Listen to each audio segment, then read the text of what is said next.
Hello my dear students, I hope you all are doing great. आज के इस video के अंदर हम आपके एग्जाम BEGLA 135 के कुछ इंपॉर्टेंट क्वेश्चंस को कवर करने वाले हैं। तो अगर आपने अपने एग्जाम के लिए अभी तक कुछ भी नहीं पढ़ा है तो ये एक वीडियो आपके एग्जाम की प्रिपरेशन के लिए इनफ होगा, क्योंकि सबसे पहले मैं एग्जामिनेशन पैटर्न डिस्कस करूंगी। उसके बाद बाकी की चीज़ें आपको समझाऊंगी कि आपको किस तरीके से आंसर्स करने हैं अपने एग्जाम में, ताकि आप इसके अंदर अराउंड 70 से 80 मार्क्स इजीली स्कोर कर पाओगे। उससे पहले मैं आपको बता देती हूँ कि अगर आप अपने BA के किसी भी सब्जेक्ट का जो गेस्ट पेपर है या फिर BEGLA 135, 138 जो भी आपके कोड्स हैं उनका गेस्ट पेपर परचेज करना चाहते हो तो उसके लिए आप हमारी डिस्क्रिप्शन में दी हुई वेबसाइट पे जा सकते हो और यहाँ से आप बाय पेइंग ₹49 अपना गेस्ट पेपर परचेज कर पाओगे। ठीक है, तो बाकी अगर कुछ भी आपको इश्यूज आते हैं तो डिस्क्रिप्शन में आपको हमारा कॉन्टैक्ट नंबर मिल जाएगा व्हाट्सएप पे। आप स्कॉलरली माइंड्स की टीम को कांटेक्ट कर सकते हो, जो नंबर है वो इसी वीडियो के डिस्क्रिप्शन में है। और BEGLA 135 के मेरे चैनल पे आपको कुछ ओल्डर वीडियोस भी मिलेंगे, जहां से भी आप अपने टॉपिक्स को कवर कर सकते हो। अगर इस वीडियो को देखने के बाद आपके पास टाइम बचेगा then you can watch older videos also, वो भी आपके एग्जाम में हेल्प करेंगे। तो एग्जामिनेशन पैटर्न को ध्यान से देखो। 20 मार्क्स का आपका रीडिंग कॉम्प्रीहेंशन आएगा, 40 मार्क्स का आपका राइटिंग स्किल आएगा, यानी कि राइटिंग स्किल्स के 40 मार्क्स और ये आपके रीडिंग कॉम्प्रीहेंशन के 20 मार्क्स लेना आपके लिए बहुत ईजी होगा। उसके बाद आपका 40 मार्क्स का ग्रामर वाला पोर्शन आता है, जहाँ पे थोड़ी बहुत मिस्टेक्स की गुंजाइश होती है, क्योंकि हो जाती है मिस्टेक्स में, समटाइम्स हमें आती होती हैं चीज़ें बट फिर भी हम नहीं कर पाते हैं अच्छे तरीके से।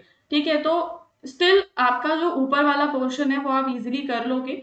तो रीडिंग कॉम्प्रीहेंशन में आपका क्वेश्चन नंबर जो 1 होता है उसमें अनसीन पैसेज होता है, तो अनसीन पैसेज वहां पे एट द पॉइंट आपको देखना पड़ेगा। जो भी पैसेज आएगा जनरली उसकी लैंग्वेज आसान होती है। अगर आपको कुछ चीजें मुश्किल लगती है तो आप उसको लाइन को 2-3 टाइम्स पढ़ो तो आप इजिली समझ जाओगे। ठीक है, तो आपने पैसेज को रीड करना है, क्वेश्चंस को रीड करना है एंड देन आप देखोगे कि कुछ ऐसे क्वेश्चंस होंगे जो शॉर्ट आंसर क्वेश्चंस होंगे, जो पैसेज पर ही बेस्ड होंगे। तो यहाँ पे आपको मिस्टेक ये नहीं करनी है कि आप पैसेज से एज इट इज लाइन को उठाया आपने और उसको आंसर में लिख दिया। आपको उसको मॉडिफाई करना पड़ेगा according to the requirement of the question, आप उसको थोड़ा सा चेंज कर दोगे। तो इस तरीके से आपका शॉर्ट आंसर क्वेश्चन कंप्लीट हो जाएगा एंड देन उसका जो पार्ट बी होता है वो वोकैबुलरी बेस्ड क्वेश्चंस होते हैं, मतलब कि जिसमें आपके सिनोनिम्स, ऑपोजिट वर्ड्स, सिनोनिम्स होते हैं वो वर्ड्स जिनका सेम मीनिंग होता है और एंटोनिम्स होते हैं ऑपोजिट। तो वहां पे आपको कोई भी एक वर्ड दिया रहेगा जिसमें से वो बोलेगा कि इसका सिनोनिम पैसेज में से ढूंढ के बताओ या इसका एंटोनिम पैसेज में से ढूंढ के बताओ। तो ऐसा हो जाता है कभी कभी हमें 2-3 वर्ड्स में हम कंफ्यूज हो जाते हैं। तो वहां पे कंफ्यूजन आप कैसे दूर करोगे, जैसे कि आपको किसी वर्ड में कंफ्यूजन हो रही है कि ये इसका ऑपोजिट है या नहीं है, तो आपको क्या करना है, वो पूरा सेंटेंस पढ़ना है और वहां पे उसके आगे पीछे का सेंटेंस आप पढ़ सकते हो और आपको वहां पे फाइंड आउट करना पड़ेगा कि क्या ये सेंटेंस के साथ जा रहा है। तो जब हम सेंटेंस को एज अ होल मीनिंग समझ लेते हैं तो वर्ड का मीनिंग समझना हमारे लिए आसान हो जाता है। तो इस तरीके से 20 मार्क्स तो आपके पक्के हो जाएंगे और यहाँ से आपका कॉन्फिडेंस बूस्ट होगा। फिर आप पहुंचोगे अपने राइटिंग सेक्शन पे। राइटिंग सेक्शन में क्या होता है, ये डिपेंड करता है कि हम कितना सोच सकते हैं। काफी सारे बच्चे हैं जो हिंदी मीडियम के होते हैं तो उनके लिए इंग्लिश थोड़ी सी डिफिकल्ट हो जाती है। तो आपको क्या करना है, सेंटेंस जो स्ट्रक्चरिंग आप करते हो ना अपने दिमाग में, आपको दिमाग में भी इंग्लिश में ही सोचना है और फिर आप इंग्लिश में ही लिखोगे। ओवरऑल ये जो सेक्शन है ये आपकी जो लॉजिकल आप कितना सोच सकते हो, आप कितना एक हाइपोथेटिकल सिचुएशंस अपने दिमाग में क्रिएट कर सकते हो, उससे रिलेट करता है। वो आपको अभी मैं आगे डायलॉग राइटिंग, रिपोर्ट राइटिंग, ऐसे राइटिंग के बारे में और भी डिटेल्स प्रोवाइड करूंगी। देन ग्रामर के अंदर आपका टेंस एंड वर्ब आएगा। तो अगर आपको टाइम मिलेगा तो इधर इस वीडियो में मैं थोड़ा बहुत आपको समझा दूंगी, और अगर आपके पास कोई पुरानी इंग्लिश की बुक पढ़ी हो तो आप वहां से वर्ब्स वगैरह देख सकते हो, प्रेपोजिशंस और फ्रेजल, मतलब अगर आपके पास 6, 7, 8 कोई बच्चे वाली बुक भी पढ़ी हुई है ना तो वो वाली बुक भी आपकी हेल्प कर सकती है। जरूरी नहीं है कि आपको हाई लेवल का पढ़ना है, जनरल बेसिक लेवल का ही आता है, तो बेसिक्स क्लियर करना इज मोर इम्पॉर्टेंट। तो आप कोई छोटी बुक से पढ़ सकते हो, कोई गूगल की छोटी बुक से अपने ये वाले टॉपिक्स को कवर कर सकते हो, बट मैं अभी वीडियो में भी आपको आगे थोड़ा बहुत करवा दूंगी। तो गाइस शुरू करते हैं। देखो सबसे पहले आपका डायलॉग राइटिंग 10 मार्क्स का आएगा, मैं बता देती हूँ। तो इस तरीके से आपका क्वेश्चन रहेगा। जहाँ पे आपको बताया गया होगा कि आपके टर्म एंड एग्जामिनेशन आ रहे हैं एंड आपको डायलॉग लिखना है 2 फ्रेंड्स के बीच में, कभी कभी 3 फ्रेंड्स में भी लिखना हो सकता है, 4 फ्रेंड्स में भी लिखना हो सकता है। तो डायलॉग का जो क्वेश्चन है वो आपको दिया गया होगा ऑलरेडी, है ना। फिर आप उधर एक सीन अपने दिमाग में क्रिएट करोगे, क्योंकि यहाँ पे 2 फ्रेंड्स का पूछा गया है तो हम कोई भी 2 नाम ले लेंगे, राहुल एंड अमित हमने ले लिया। अब क्वेश्चन ने बोला कि वो डिस्कस कर रहे हैं टाइम, वेन्यू, सब्जेक्ट कि उन्हें कौन कौन से पढ़ने हैं और स्टडी टुगेदर के क्या बेनिफिट्स हो सकते हैं। तो यहाँ से शुरुआत होती है। अब आप देखते हो कि कुछ ऐसे वर्ड्स हैं जो डायलॉग राइटिंग में आपको यूज करने हैं, चाहे आप कोई भी डायलॉग कर रहे हो। जैसे शुरुआत में हे अमित, ठीक है, honestly, truly, I feel the same, that sounds a great idea, ठीक है, परफेक्ट। जब हम किसी से बात करते हैं एग्जैक्टली, इस टाइप के वर्ड्स का हम यूज करते हैं। तो जब आप डायलॉग राइटिंग कर रहे हो तो आपको इन वर्ड्स का ध्यान रखना है, क्योंकि ये आपको एज अ कन्वर्सेशन लिखना है, आप कोई ऐसे नहीं लिख रहे हो, ठीक है। तो यहाँ पे जब हम कन्वर्सेशन करते हैं तो जो हम बोलते हैं दैट इज डायलॉग्स। तो वहां पे हमें एक एक माइनर जो डिटेल है ना उस पर ध्यान देना है। लाइक जो आपके क्वेश्चन मार्क्स होते हैं, आपके एक्सक्लामेटरी मार्क्स आपको लगाने हैं, जहां पे भी एक्सक्लामेशन है बोलते वक्त, जैसे हे अमित, तो यहाँ पे एक्सक्लामेशन है तो एक्सक्लामेटरी मार्क आ जाएगा। तो term end exams are just 3 weeks away.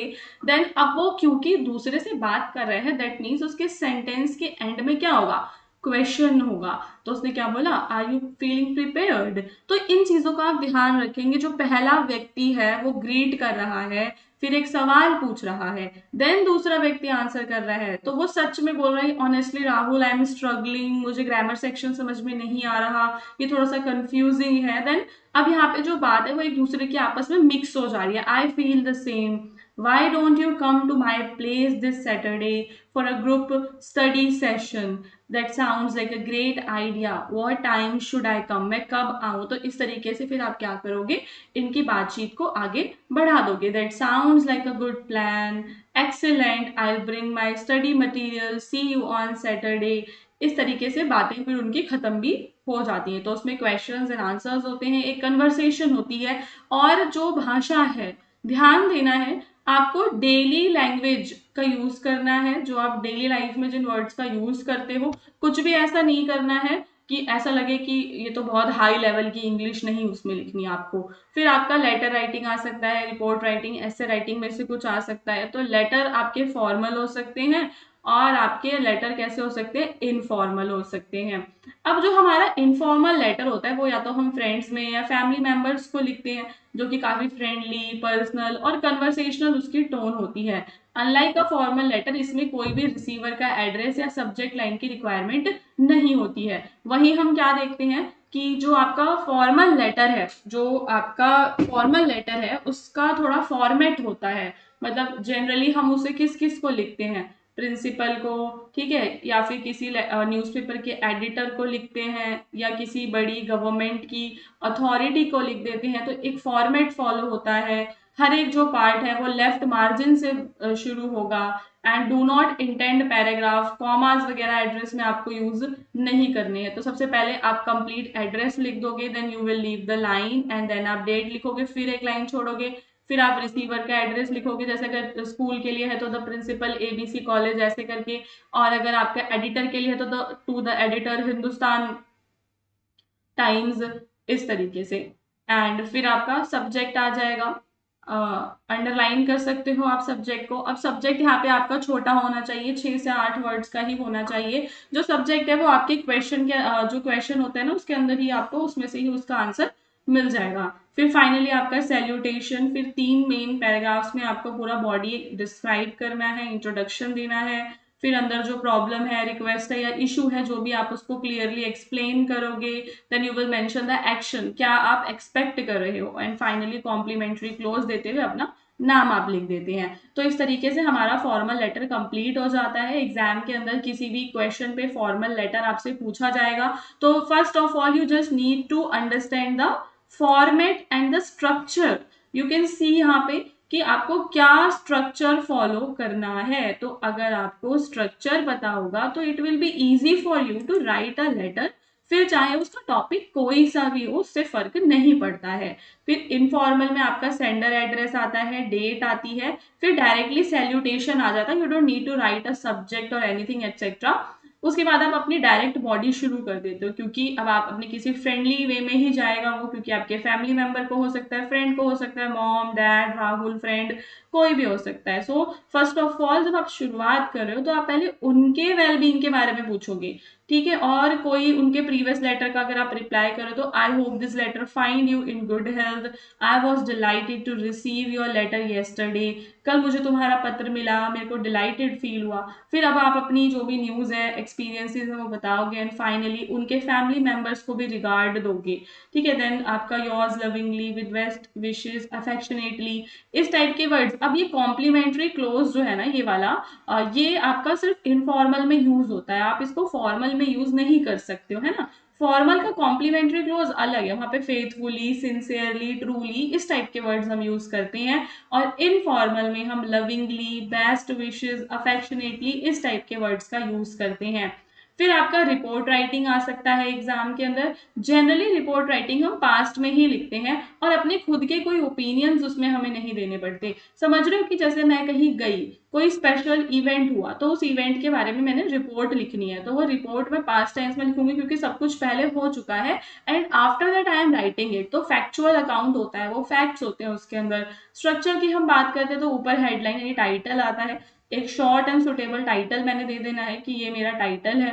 फिर नीचे मेरा नेम आ जाता है, रिपोर्टेड बाय जो भी आपका नेम है, एंड फिर प्लेस एंड डेट आप लिख दोगे, जैसे न्यू दिल्ली जुलाई 6 2026 इस तरीके से। फिर आपका बॉडी ऑफ पैराग्राफ, आपका फर्स्ट पैराग्राफ, सेकंड पैराग्राफ और आपका थर्ड पैराग्राफ होगा।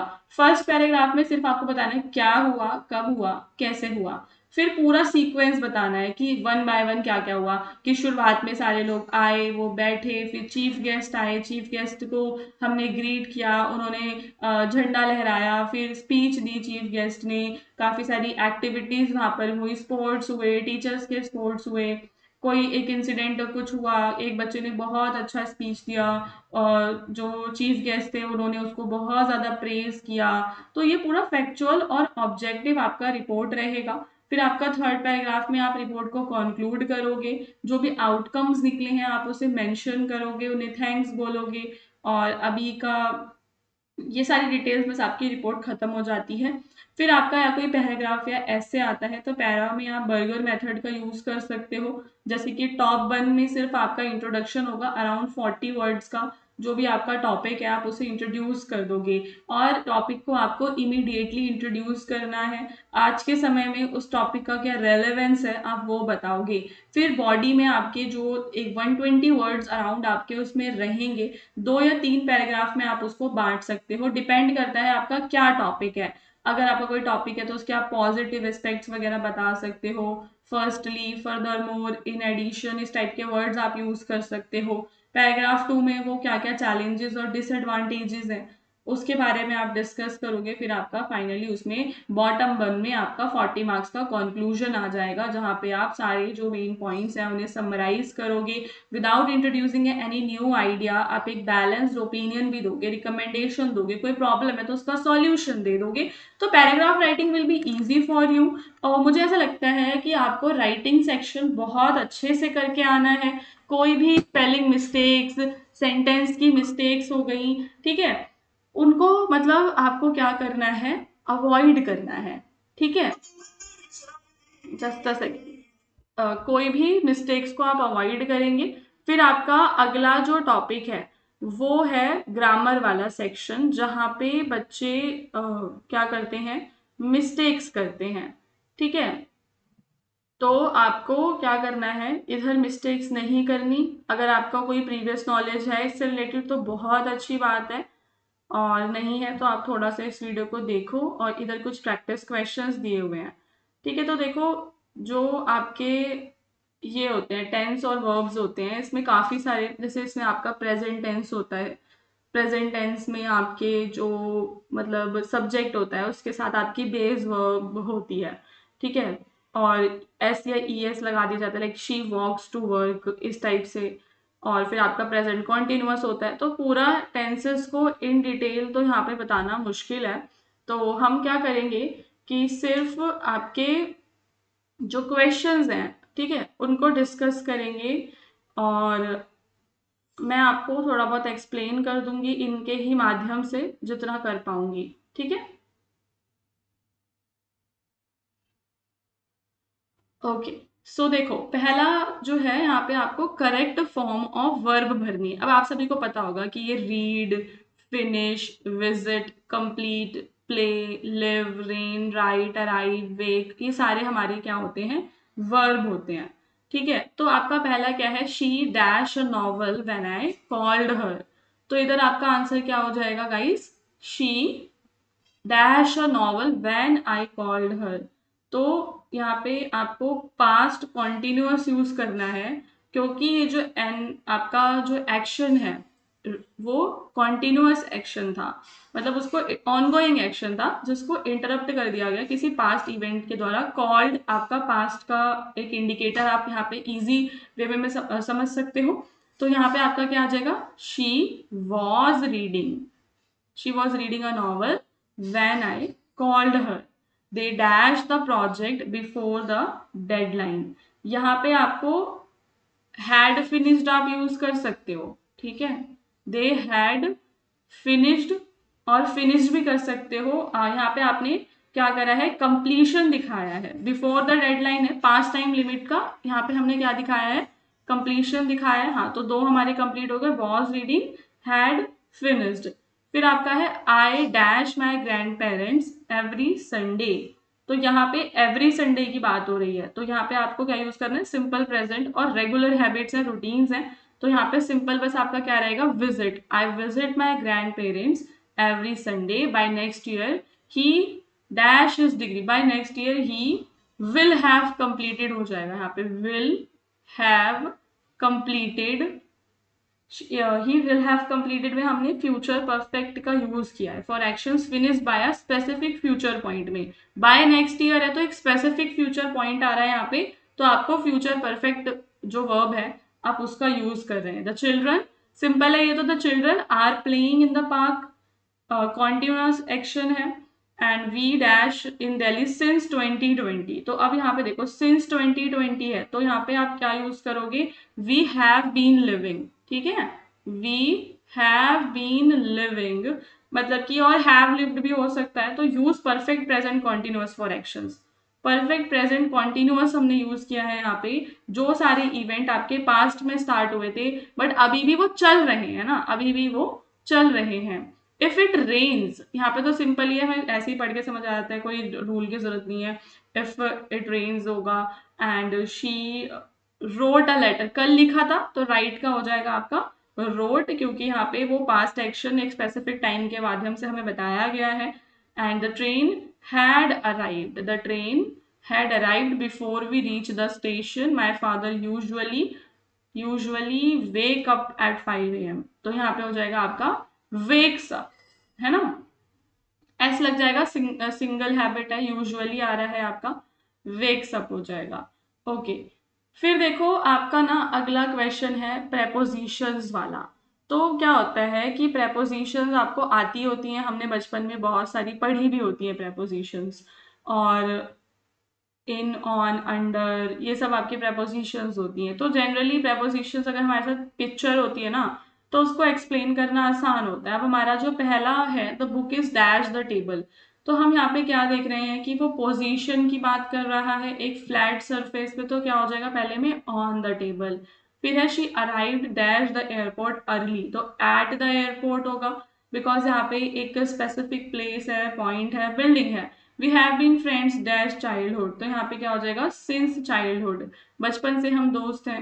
He is good at mathematics होगा, गुड एट स्टैंडर्ड, जब भी हम किसी की प्रोफिशिएंसी बताते हैं, उसके स्किल बताते हैं, तो हम वहाँ पे गुड एट ही यूज करते हैं, ठीक है। The cat jumped over the wall हो सकता है, ठीक है, ओवर वहां पे उसका मूवमेंट दिखा रहा है वन साइड बैरियर से दूसरी तरफ, तो the cat jumped over the wall. तो इस टाइप से ही आपके एग्जाम में भी क्वेश्चंस आएंगे, सिमिलर नहीं आ सकते, मिलते जुलते आ सकते हैं।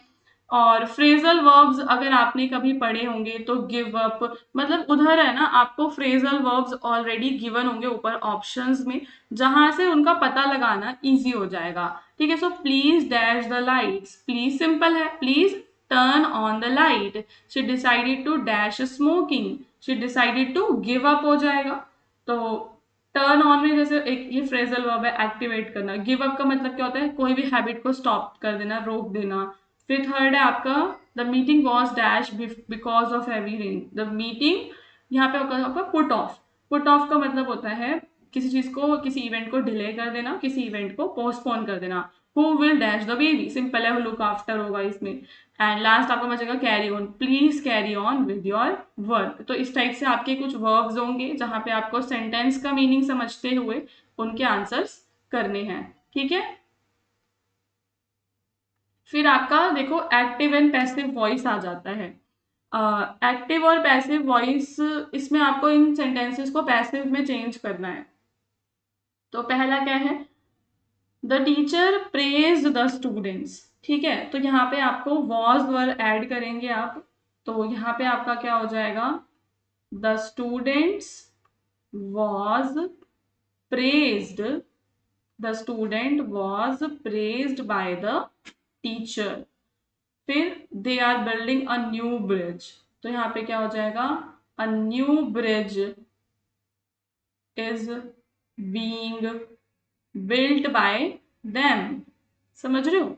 तो पहले वाले में देखो हमने जो सिंपल पास्ट टेंस है उसका यूज किया, वॉज वर और पास्ट पार्टिसिपल का यूज किया है। फिर आपका न्यू ब्रिज के अंदर आपने क्या करना है, इज एम आर का हम यूज करेंगे, they are building a new bridge, new bridge is being हो जाएगा और फिर आपका सेंटेंस पूरा कंप्लीट होगा। माई बाइसिकल वाला है ये, someone has stolen my bicycle, तो ये हो जाएगा my bicycle has been stolen. The chef prepared a delicious meal, तो यहाँ पे होगा a delicious meal was prepared by the chef. The police arrested the thief was arrested by the police, ठीक है। तो इस तरीके से आएगा कि जिसमें आप इसको चेंज करोगे वॉइस में, ठीक है। अब आप कैसे, मतलब कोई भी क्वेश्चन को चेंज करोगे, सिंपल हम कैसे कर सकते हैं, एक्टिव वॉइस से पैसिव वॉइस में या एक्टिव से पैसिव में। तो देखो जो बेसिक स्टेप्स होते हैं, जो आपका ऑब्जेक्ट होता है उसको सब्जेक्ट बनाना पड़ता है एक्टिव से पैसिव में बदलने के लिए, ठीक है। एक्टिव से, अगर मुझे एक्टिव से पैसिव में बदलना है तो चार चीजें हैं। पहला कि जो भी मेरा सब्जेक्ट, जो भी ऑब्जेक्ट है, उस ऑब्जेक्ट को हम क्या बना देते हैं, सब्जेक्ट बना देते हैं। हेल्पिंग वर्ब टेंस के अनुसार हम चेंज करते हैं और वर्ब का हमेशा थर्ड फॉर्म हमें यूज करना है, ठीक है। ये सारे आपके होते हैं।